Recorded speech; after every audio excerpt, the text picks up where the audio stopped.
Non. Bienvenue sur cette chaîne YouTube dont nous ignorons encore le nom. C'est vrai qu'on a toujours pas trouvé de nom. On en est à notre deuxième tournage et on n'a toujours pas le nom de la... Mm. C'est pour ça qu'on publie pas d'ailleurs. Mais bon, si vous nous voyez en tout cas aujourd'hui, c'est qu'on a publié. Quoi. C'est qu'on a fini par trouver un Donc nom. on a trouvé un nom. Ouais, voilà. Qui sera Ici.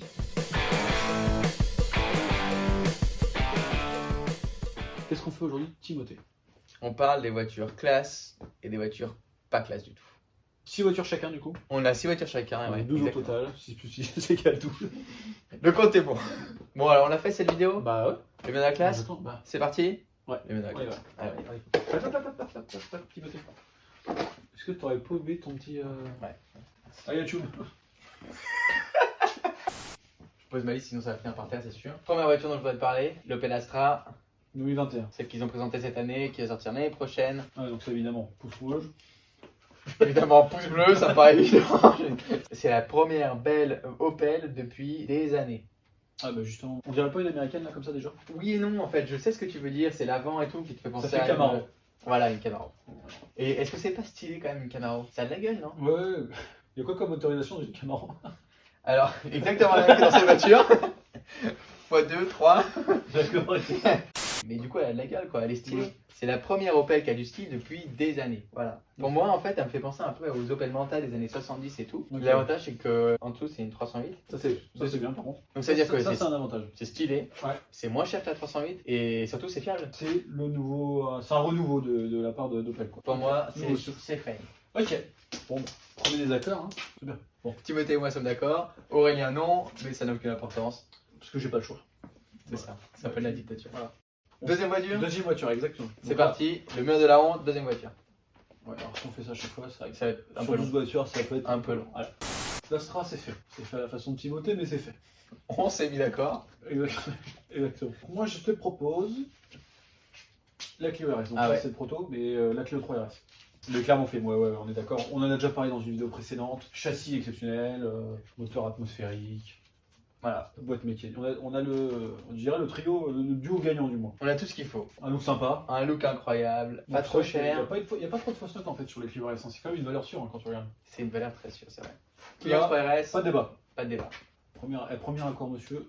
Allez, on signe. Oui, c'est bon. Bon, à mon tour. Allez. Alors, à moi de te parler d'une des voitures de ma Ouais. liste. Ça va te faire très peur. C'est la Porsche 911 992. Effectivement, avant de me tuer. prépare tes arguments. Avant de me tuer, il faut quand même imaginer un flat 6 dans une 911 refroidi par eau et avec un turbo. Qu'est-ce que t'en penses? Est-ce que ce Ouais, serait non, pas c'est la vrai honte? que en fait l'arrivée des nouveaux moteurs turbo, on perd le moteur atmosphérique sur 911.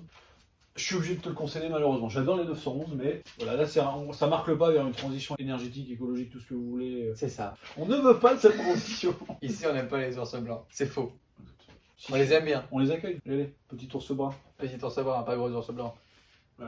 Alors quatrième voiture, l'Alfa Romeo 4C. Super voiture. Super voiture. Moi je la mettrais là. Ah oui, donc t'es foutu de ma gueule, quoi. D'accord. Non. Non, mais à aucun moment on met une Alfa Romeo en honte. Pourquoi on pourrait pas mettre une Alfa Romeo? Parce que. Là, faut mettre quand même des voitures qui démarrent, on est d'accord. Et là, arrête. Je ne mange pas de ce pas-là. Mais c'est une, On va faire du c'est une monde, super oui. voiture, c'est une super voiture. Tu disais, une bonne voiture pour piloter, c'est une voiture qui est légère, qui a un bon châssis, un peu de puissance, etc. etc. Ouais. Imagine-toi une petite sportive, 240 chevaux avec un blason italien qui résonne le sport, tu vois, l'Italie quoi. Donc ce que tu es en train de me dire, c'est une voiture pour faire de la piste. C'est une voiture avec laquelle tu peux faire de la piste. C'est une concurrente de la Lotus Elise. Donc tu dis que tu fais de la piste, mais une fois que tu as fini de rêver. Un châssis camion, on est d'accord, bon, pour la piste c'est très bien. Ouais. Mais le problème c'est que la voiture n'est pas étudiée en tout cas pour résister plus de 5 tours sur une piste, on est d'accord. Ah pourquoi pas. C'est une Alfa Romeo. ça va être pas mal. je suis pas peu faire. Je pense qu'on peut difficilement faire plus de 5 tours sans être emmerdé avec un truc comme ça. Je pense qu'elle sert vraiment à rien parce que le pire c'est qu'elle a été étudiée pour la piste, je t'ai vu faire. Hein. Donc étudiée pour la piste, donc là on vient de dire, en 2 arguments sur la fiabilité, on vient de démontrer qu'elle n'est pas absolument pas adaptée pour la piste. Et pour la route. Non mais. Elle est bien là. Non, Timothée. Raisonnablement tu ne peux pas mettre ces voitures. Après cette chaîne, on n'est pas raisonnable sur cette chaîne, on est d'accord. C'est une honte, moi j'y peux rien. T'es d'accord avec moi. Pour ton bien, t'es d'accord avec moi. Dis-moi. Moi. Prochaine voiture, moi j'ai pensé à une petite 944 qu'il faut, je pense, mettre au moins sur ce mur-là. 944, Ouais. je suis sûr que tu seras d'accord avec moi parce que je connais ta position là-dessus. Ok. Cette voiture mérite un oui. C'est un grand oui en plus. Est-ce qu'on parlerait pas de réhabilitation pour cette voiture? Dans le sens où les gens disaient que c'était pas une vraie Porsche et on a souvent sous-estimé surtout ses performances. C'est vrai qu'on l'a beaucoup appelé Fuego, la Renault Fuego. C'est quand même vachement mieux. ça. Ouais, C'est-à-dire que celle-ci elle démarre. Voilà, exactement. Bon alors du coup c'est une réhabilitation. Ouais. Il y a deux choses moi dans le look, il y a deux choses que j'adore. La première chose c'est parce qu'il y a les phares escamotables, quoi qu'il arrive, c'est la classe. Et la deuxième chose c'est la bulle à l'arrière là, façon au front, c'est Cette voiture qui est géniale. Ok, donc ça c'est validé. Donc il commence à prendre un peu de forme le. Bon, Alors. est-ce que ce serait pas à moi de te présenter la prochaine voiture de ma liste? Ouais, Mercedes SLR, dédicace à Raoul. Qui nous emmène faire un tour. Cette voiture, elle est suralimentée par un compresseur, donc un V8 compressé de 600 chevaux, co-développé avec McLaren, donc on est sur une voiture qui a de la gueule, mais pas que, c'est une voiture qui est performante, j'adore ça. Pour moi, c'est la classe. Ok. Et j'imagine que tu es d'accord avec moi. Bah, c'est pas que c'est pas la classe, c'est que ça aurait pu être plus classe. Ça a vraiment un look de SLK. Et je pense qu'ils auraient pu faire quelque chose de plus. Quand tu vois le moteur qui est complètement dingue, quand tu vois toute la conception qui est complètement dingue, qu'ils auraient pu faire un look complètement dingue. J'aurais préféré. Moi, je l'aurais pas mis dans la Fame, ça aurait pas été une Fame 100%. Ouais, Parce mais c'est que pas une honte. Voilà, c'est pas une honte, mais ça aurait pu être mieux. Voilà. D'accord. Je suis pas d'accord avec toi pour plusieurs raisons. Les porte-papillons, Ça oui, ça c'est la classe. ça oui. Ça c'est Quand c'est pas monté sur une 206 ou une Clio rabaissée, c'est forcément la classe. Donc là, c'est dédicace. Il y a un truc qui est inattaquable. Tout ce qui a un échappement latéral, c'est classe. Et cette voiture, elle a 4 échappements latéraux. Et 4 échappements latéraux, c'est-à-dire que c'est C'est super 4 classe. fois la super classe. Et dernière chose, c'est la taille du capot. Cette voiture a un capot très long. Ouais, j'avoue. 4 échappements latéraux, ça suffit pour la mettre Ça suffit, dans ouais. la classe. Ça aurait Voilà. pu être un peu plus. Tu vois ça dans la rue, quand tu t'y connais pas, c'est pas extravagant. Ouais, peut-être que tu dis pas, il y a 600 chevaux, c'est vrai. Donc on la met dans le bleu, mais attention. Bon, c'est cool. On commence à avoir des petites choses. Ouais. Si vous n'êtes pas d'accord avec ce qu'on a mis ici, n'hésitez pas à nous le dire dans les commentaires. On rigolera bien comme ça. Ça ne fera pas changer d'avis de toute façon. Non. Ok, on continue. Ouais, prochaine voiture. Je suis pas sûr qu'il y ait beaucoup de débats. J'ai choisi l'Alpine. Une française. La nouvelle A110. Ouais, bah là, on va être d'accord. Les anciennes étaient très bien. Et les nouvelles sont. très bien aussi. Voilà. Et ce grand retour, je pense qu'il a fait plaisir à tout le monde. Je pense que c'est des voitures qui ont plu, qui ont du charme. Mm. Et rien que pour ça, je la mettrais déjà à gauche, c'est sûr. Voilà, une sportive qui pour moi n'a pas beaucoup de défauts, à part le fait qu'elle se fasse pas en boîte mécanique. Donc voilà, Alpine, si vous nous écoutez, On fait une sortez-la boîte en mécanique. boîte mécanique. On fait une et boîte mécanique. on en prend une chacun. On aimerait bien en prendre. Je suis totalement d'accord avec toi. Et j'ajouterais même qu'en fait, au-delà d'être une super sportive, une super renaissance pour Alpine, parfaite à la boîte de vitesse près, quoi. Ouais, c'est ça. Vas-y, je te laisse la mettre Je dans pense qu'on la Fame. peut se la mettre dans la Fame sans problème. C'est clairement la classe. Il n'y avait pas se la mettre sous la 944. En réel, Ouais, c'est moi. l'air est grave. La fois que tu m'as dit ça, c'est quand tu avais flingué la Scorpio. La prochaine voiture dont on va parler, c'est ma Madeleine de Proust. Attends. Je me prépare psychologiquement du coup, parce que là Je j'ai prépare. peur de ce que tu vas me dire. Préparez-vous aussi, monsieur. Cette voiture, je l'ai aimée depuis tout petit, tout jeune. C'est un de mes plus profonds souvenirs. Cette voiture, Je suis néophyte. c'est la Chrysler Petit Cruiser. Ah, la catastrophe. J'en ai jamais conduit une. Je suis même Bah, ça, jamais, je m'en doute, hein, sinon tu l'aurais pas dans les mains la feuille. je suis même jamais monté dans une Petit Cruiser. Ok. Simplement. Et j'aime toujours autant. Même 20 ans plus tard, je trouve qu'elle a un look génial. J'adore cette façon qu'ils ont eu de vouloir la faire ressembler à une voiture des années 40 avec cette espèce de grand nez, comme s'il y avait un radiateur là derrière. Sous le capot Ah, et je tout. vois ce que tu veux Tu vois ce que dire. je veux dire? Mais dans ce cas-là, il y a d'autres voitures Plymouth là qui La faisaient- Plymouth à Prowler. Voilà. Mais non, parce que ça C'est c'est. un peu autre road. J'aime pas du tout. Comme ça, c'est pas très beau. Hein. D'accord. Donc toi, quels sont tes arguments? Pour moi, tes c'est une arguments, voiture là. qui est classe parce qu'elle est belle et Belle. que c'est ma Madeleine de Proust. Ok. Alors moi, j'avoue que là, Qu'est-ce que t'en penses? je pensais pas que t'allais Vous me voyez tout flageolant. me sortir une bouse comme ça. Non. Non, franchement, là, non, pourquoi t'as été chercher ça? Non, franchement, non. Enfin, si, ouais, corbillard roulant, quoi. Si, regarde. Alors, attends, est-ce que tu penses que c'est fun? À conduire? Oui. Ah, on m'a dit que c'était pas très bien, non. D'accord. Ok. Est-ce que tu penses que c'est bien motorisé? On m'a dit que c'était pas terrible non plus. Ok. Surtout en diesel. Oh, les gros mots. Ça commence. Là, je vais me pourrais mal. Est-ce que tu penses que c'est un bon châssis? Oui, probablement, c'est une voiture américaine après tout. On est d'accord. Second degré, le petit Tu kiki, là. détruis mon mythe, tu détruis mon enfance. Est-ce que tu penses que ça peut aller là? Non. Ah, si. Non, Ah, si. non, mais non, non. Tiens, je vais prendre un aimant à moi, comme ça, j'en prends la responsabilité, tu vois. Bon, Aurel, à toi de nous présenter la prochaine voiture de ta liste. C'est marrant que ça tombe maintenant. Tu m'as parlé de la Madeleine de Proust. N'en dis pas plus. À mon tour. Alors, Dis-moi, je t'écoute. je me mets à ta position, du coup je me permets. Ça commence par Renault et ça finit par Scénic. Attends, élément important. Quelle génération? Ceux-là.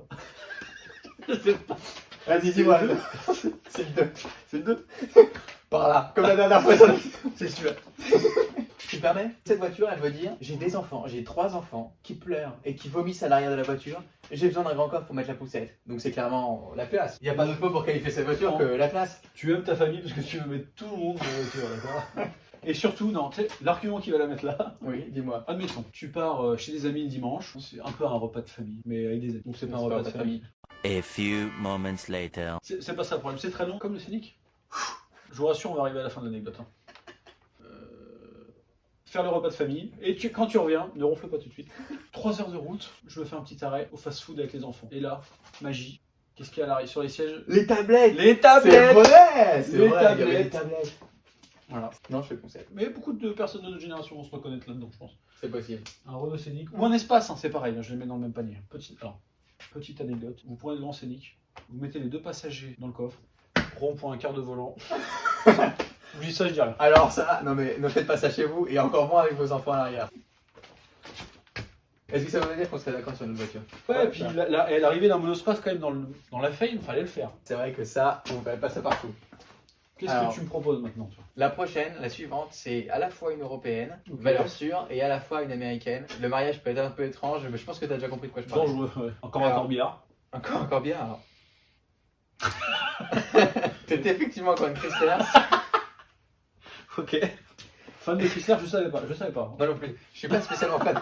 Je suis pas spécialement fan de Chrysler, mais j'avoue que la Petit Cruiser et cette voiture, la Chrysler 300C, ce sont 2 voitures qui m'ont beaucoup fait rêver entre guillemets quand j'étais petit. En fait, Ok. j'adore cette voiture, j'adore son look. Voilà. Je sais pas ce que t'en penses. Dis-moi. Moi. Non, mais c'est vrai que c'est compliqué. Enfin.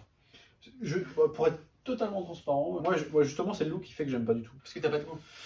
Cette voiture que tu présentes comme ça à l'audience, comme si tout C'était le de monde la allait être merde. d'accord avec toi, comme si c'était à jeter en pâture. Moi, je pense qu'il y en a quelques-uns avec moi quand même. Il y en a beaucoup, je pense, qui seront d'accord avec moi pour dire que ça, c'est la voiture badass à avoir. Ça, c'est une voiture de méchant. Dans les cartoons, quoi. C'est une super voiture. Cette voiture, D'accord. elle est magnifique. 400 chevaux. Ça, c'est ce qu'on appelle un slipper. Et un slipper, c'est forcément classe. Parce que Ouais, personne ne enfin, te voit venir et au feu rouge, ciao à la compagnie. Parce ouais, que non. 400 chevaux. Ouais, et combien de tonnes? Et 8 tonnes. C'est plus lourd que le Rafale, hein, je vous le dis. C'est Il vrai. n'y a pas de missile, hein. Bon, allez. Vas-y, dis-moi. Moi, c'est une Renault Wind. Et ça te fait rien? Bah ouais, parce que je la mets là. C'est pas ça. Regarde-moi, c'est un pot de yaourt. Quelle indignité. Non, j'ai mal fait. Hein. Ouais, pourtant, Je suis foutu. t'as quand même des points communs. Mais on a des- avec Sarkozy. Bon, c'est une indignité de dire que cette voiture est une mauvaise voiture. T'aimes bien la Twingo RS? Ah, j'adore. Surtout les versions Gordini. Pourquoi est-ce que t'adores la Twingo RS? Parce que c'est un bon châssis, que c'est fun, que c'est un empattement court. On en a parlé d'ailleurs dans la première vidéo. Donc, non, moi, je dis tout est top. Donc la Twingo RS, c'est ultra validé. Ah, de ouf. Hein. Donc imagine une Twingo RS avec 2 sièges de moins et un toit Targa. C'est plus une Twingo RS. Mais il y a toujours le châssis de ouf, il y a toujours le super moteur de 133 chevaux dans un petit coupé Targa. Est-ce que ce serait pas la définition de la Wind? Est-ce que c'est un toit électrique? Un petit coupé 2 places, oui, avec un toit électrique. Ça, c'est bien, mais par contre, c'est lourd. Pas tant que ça. Comme c'est qu'une voiture 2 places et que c'est un petit coupé Renault, c'est pas comme s'il y avait du cuir de partout, etc. C'est l'avantage chez Renault, c'est qu'on reste dans la simplicité. Et en plus de ça, personne n'en a jamais voulu, donc ils en ont fabriqué moins de 15 000. Donc on a là. Oui, donc c'est un flop commercial, on est d'accord. Donc on est d'accord, c'est un flop Flop commercial. commercial, ok. Mais en dessous, c'est une Twingo RS. Donc c'est une super voiture qui cache bien son jeu Ouais. et Ouais. qui est très peu répandue. Slipper, entre guillemets, futur collector, c'est indéniable pour moi. Et ça va dans le mur de la classe, juste ici. Ok. Voilà ce que j'en Mais pense. tu sais quoi? Et je pense qu'il y a un argument qui va vraiment, pour moi, du coup, la mettre là, au final. Effectivement, tu m'as un peu convaincu. Mais c'est surtout, ton développement m'a fait penser à la Smart. Tu sais, ils avaient fait le Smart Roadster. Ah, la Smart Et Roadster. donc, ouais, exactement. Oui, comme ça, très proche de Voilà, ça. exactement. Et bah oui, c'est ça. Sauf que c'est des boîtes auto. Là, c'est un marché de niche, je pense, parce qu'il n'y a pas beaucoup de concurrents. Je pense qu'on est d'accord là-dessus. Mais voilà, le point pour moi qui est top du coup, c'est que c'est un marché de niche, il n'y a pas beaucoup de concurrents, c'est un boîte mécanique, c'est un moteur Atmo. Et est-ce qu'on serait pas sur une réussite malgré le flop? La Wind, c'est la classe. Bon, t'as fini ta liste. Il me reste plus qu'une voiture Ouais. dans la mienne. Ouais, c'est vrai. J'ai un peu peur parce que c'est une voiture que je déteste. Je te sors ça. Cette voiture, c'est la Lamborghini Urus. Ah. Ah. Ouais, d'accord, ok, je vois. Pour moi, c'est super moche et c'est Ouais. une aberration. Je comprends même pas le principe en fait. Mais c'est pour ça que moi je trouve ça génial justement, c'est que tu comprends pas le principe. Ah, c'est génial parce que ça sert à rien. Mais c'est surtout que c'est tout extrême, tu vois, tu mets un V8 turbo, Ouais. tu mets 600 chevaux, ça a un beau look. Enfin, en tout cas, c'est racé, tu vas me dire ce que tu veux, c'est racé. Ça. Non, moi je trouve ça fun. Non, mais c'est vrai. Non, mais tu vas pas faire tes courses en Lamborghini, c'est. Voilà. Ah, Pog, il le fait bien, lui. T'en fous. Ouais. Un SUV avec un moteur turbo, une boîte automatique. Ouais, mais faut pas le dire comme ça, c'est pas comme ça. Et là, Les collectifs. t'es vachement de mauvaise foi là quand même. Un procès de plus. Une Lamborghini, pour moi, c'est une supercar construite pour concurrencer Ferrari. C'est pas fait pour être confortable, c'est pas fait pour être pratique, c'est pas fait pour être utilisable au quotidien, une Lamborghini ni une Ferrari. Donc, est-ce que c'est vraiment l'essence de la Lamborghini là-dedans? Bah, je pense pas en fait. Ouais. Bon. Sans parler du fait qu'en dessous, c'est une Audi. C'est un Q8 100 000 € plus cher. Voilà, c'est ça. C'est juste que personne ne veut une supercar avec comme base un SUV Volkswagen. C'est pas une supercar, ça prétend l'être et ça l'est pas. Et en plus de ça, ça sert à rien. Et tout à l'heure, quand j'ai parlé d'une voiture performante et efficace qui avait une utilité qui servait à rien, c'était l'Alfa Romeo 4C. Et là, je prends ma revanche. Il y a tout le pu qui sort. Oui, c'était l'Alfa Romeo 4C qui était une super voiture avec un châssis carbone, etc. Tu l'as mis dans le shame. Donc pour moi, ça, Ouais. c'est indiscutablement shame. N'empêche, j'essaie de quand même juste placer une phrase si tu me le permets. Non. C'est que tu retires le logo, n'importe quelle personne qui s'intéresse à l'automobile te dira c'est une Lamborghini. C'est juste. Bon, du coup, est-ce qu'on n'aurait pas terminé avec ce mur de la classe et de la honte? Voici un premier jet, mais qui va s'actualiser bien entendu. Grâce à vous. Donc dites-vous ce que vous aimez ou ce que vous aimez pas. Et puis nous, on pourrait s'amuser à les classer là-dedans. Après aussi, autre point, si vous voulez qu'on creuse quelques points sur toutes les voitures qu'on a pu citer ou C'est certaines voitures qui sont un peu dans l'ombre pour vous et que vous voudriez en tout cas Qu'on approfondisse. qu'on approfondisse un peu, dites-le nous aussi. C'est vrai. Si vous voulez en savoir plus sur la Pity Cruiser, par exemple. Ouais, alors je pensais pas à celle-là. À viande, À comme viande. dirait quelqu'un que je connais bien. C'est une petite cross-up, vous la voyez pas, mais une petite cross-up pour lui dire où il faut pas que l'aille plus loin.